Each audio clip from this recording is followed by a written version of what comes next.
We're sitting here with Jared of Lucky Bamboo Tattoo, and there seems to be some confusion on the difference of a tattoo license and a permit, so I was hoping you could clear some of that up.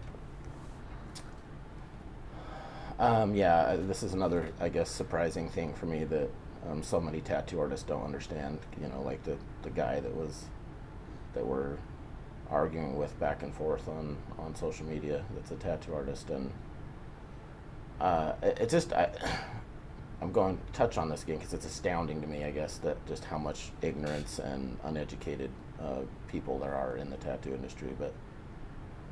And some places use the term license improperly, right? Like Hawaii, for example. Hawaii calls their permit a license, and when we say license, we mean occupational license, like an actual license, an actual trade license, like what hairstylists have here in Utah, and barbers and cosmetologists and electricians, plumbers, right? All these trades have a license. We don't have one in Utah, and most states do not have one. And that's what he was arguing, right? It's like, no, most states do. And I'm like, no, the permit's not the same thing. I mean, you can go Google it, right? And you can see the list of states that don't require any licensing. And it's most. So, a permit from the health department is not a license. Like, anybody can get that.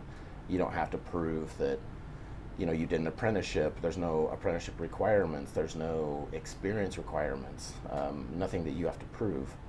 And that's the big difference, right? Like, for example, I used to have my tile license years ago, and to get that in Utah, I had to work for another tile setter for, I believe at the time it was 2 years. I don't know what it is now. And I had to prove that with my W-2s, right? That I worked for this mentor for 2 years before I could apply for my license.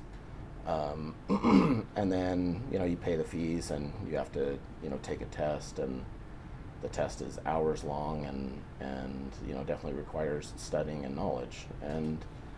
And so they require the experience level and proof of the experience level, and then you have to prove that you're educated on the trade. So that's what I mean by license, and every state should have one.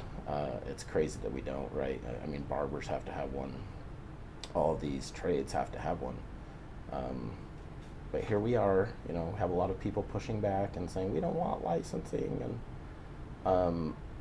and I know I've said this before, but again, that's crazy to me, because even if you're going to be selfish like that and just look at it as a selfish standpoint of, oh no, I might have to pay my taxes, or I might have to buy barriers that I don't buy right now, silly things like that. But it protects the industry, right? It protects the tattoo industry. If you love this trade so much, if we had proper licensing, we wouldn't have scratchers open shops every fucking day, right? And so anyway, it protects the industry, the art, and it protects the public, because then you don't have inexperienced people getting a permit and opening a fucking shop, which again is happening all the fucking time, right?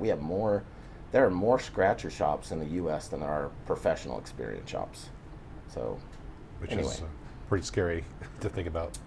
Yeah, and that's because of our lack of regulation, right? Like, no other trade has this problem. Like, we have a huge, huge problem. So. Well, that hopefully clears some things up, and thank you for joining me. Yeah, thank you.